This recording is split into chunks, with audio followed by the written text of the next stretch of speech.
올해부터 절세계좌 투자할 때 큰 변화점이 생겼죠. 절세계좌에서는 국내 주식만 투자를 할 수가 있는데요. 미국 주식에 투자를 하고 싶은 분들이 많기 때문에 국내 상장되어 있는 미국 지수를 추종하는 ETF에 많이 투자를 했었습니다. 절세계좌를 투자함으로써 얻을 수 있는 혜택이 저율과세, 과세이연, 세액공제 세 가지 혜택이 있습니다. 기존에 내야 됐던 세금보다 더 적은 퍼센테이지로 세금을 낼 수가 있고, 과세이연이라는 건 배당을 받을 때 배당 소득세를 떼고 나서 받는데, 떼지 않고 받았다가 나중에 마지막에 수령을 할 때 내는 그런 제도를 말합니다. 배당 소득세 부분이 한 15% 정도 되잖아요. 15%만큼 추가적으로 굴릴 수가 있으니까 해당 기간 동안 더 큰 복리 효과를 누릴 수가 있는 거죠. 수령할 때 저율과세가 되기 때문에 세금적인 혜택이 또 있습니다. 세액공제는 연금저축에 해당이 되는 건데, 연금계좌를 운영하실 경우에는 연말정산할 때 세액공제를 추가적으로 더 받을 수 있는 그런 부분이 있었습니다. 그런데 과세이연 부분이 올해부터 바뀌었거든요. 국내 주식 배당 소득세 같은 경우에는 기존하고 동일하게 배당세를 떼지 않고 전부 다 지급을 해주는데요. 그런데 해외 주식을 타겟으로 하는 ETF에 대해서는 배당 소득세를 원천 징수하고 받게 됩니다. 지금도 원천 징수는 되고 있었어요. 배당금이 100만 원이 발생을 했다면 미국 주식 같은 경우에는 15%의 배당 소득세가 발생하거든요. 그래서 15만 원을 세금으로 내야 됩니다. 미국에서 떼가고 나서 운용사가 배당금에 다시 15만 원을 채워가지고 우리한테 배당을 해주고 있었습니다. 운용사 돈으로 주는 게 아니라 국가에다 조교환급을 신청을 하게 되면은 15만 원을 운용사에 지급을 해주거든요. 그 돈을 채워가지고 준다라고 생각을 하시면 되겠습니다. 국가에서 이렇게 하는 이유는 절세계좌를 운영하는 이유도 개인의 노후 대비를 위한 거잖아요. 그런 혜택 중에 하나라고 생각을 하시면 될 것 같아요. 그런데 이 부분이 없어진다는 거죠.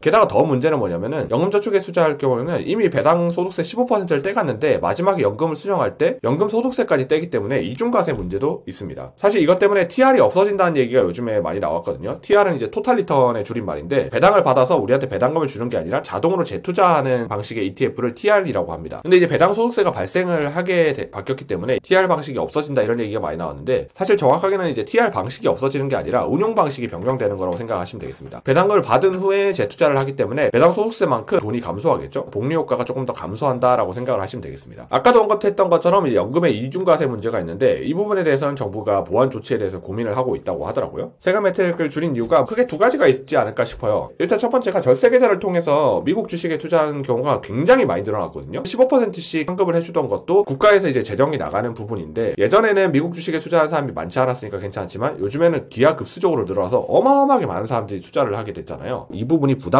작용했을 가능성이 있습니다. 게다가 국내 주식이 요즘에 너무 죽을 쓰고 있기 때문에 모든 사람들이 해외 주식에 투자를 하게 되면 그만큼 유동성 확보가 안 되잖아요. 유동성을 조금이라도 국내 주식으로 불러오기 위한 전략으로도 생각이 됩니다. 그렇다고 해도 국내 주식에 투자할 사람이 많을지는 모르겠어요. 최근 5년간 S&P 500은 80% 오를 동안 코스피는 20%밖에 못 올랐으니까요. 이럴 거면 차라리 혜택을 포기하고 미국 주식에 직접 투자하는 게 더 나을 수도 있겠죠. 정리를 하자면은 국내 주식이나 해외 주식 시세 차익에 대해서는 혜택이 동일하게 들어갑니다. 과세 이연 부분이 혜택이 축소가 되거든요. 해외 주식 배당 소득세 관련해서는 과세이연이 없어졌다고 생각을 하시면 되겠고, 해외 주식 커버드콜 상품에 대해서는 일부만 과세이연이 없어졌다고 생각을 하시면 돼요. 왜냐면 이 커버드콜 같은 경우에는 배당이 아니잖아요. 옵션 판매 프리미엄을 제공하는 거거든요. 그 중에서 일부 배당을 받는 부분이 있으니까 그 배당 부분에 대해서만 과세이연이 없어졌다고 생각하시면 되겠습니다. 대응 방법은 여러 가지가 있을 수 있을 텐데, 계속해서 배당주 투자를 원하신다면은 국내 배당주로 포트폴리오를 변경하시거나 혹은 이제 해외 주식 커버드콜 상품으로 변경을 하셔야 될 거예요. 미국 지수 ETF에 투자를 계속하고 싶으시다면은 결국에는 해외 직투로 투자를 하는 방법밖에 없을 겁니다. 아직은 양도소득세 부분에서 그래도 혜택을 받을 수 있지 않냐라고 생각하실 수가 있는데, 과세이연 부분을 해외 주식만 건드린 걸 보면은 앞으로 어떤 식으로 정책이 변화할지를 모르거든요. 일정 부분은 절세계좌를 계속 운영하더라도 직투로 가는 게 더 속 편하지 않나라는 생각도 듭니다.